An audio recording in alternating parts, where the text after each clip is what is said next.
Се разбира дека само поради тоа што работникот е определен период пред пензионирање, во конкретниот случај 3 години,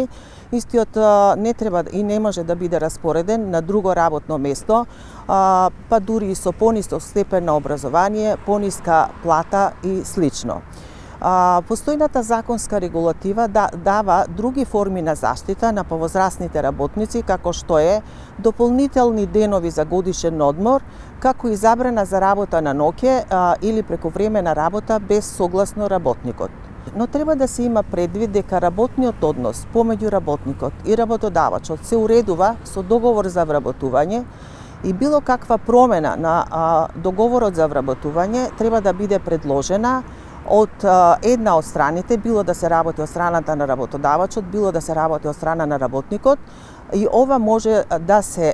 случи само, да се реализира само со анекс на колективен договор, кој треба да биде потпишан од двете страни, па вклучувајќи го и задолжително и работникот. Истиот е важечки доколку за предложените промени на содржината на договорот за вработување се согласат двете страни, во спротивност тој е ништавен.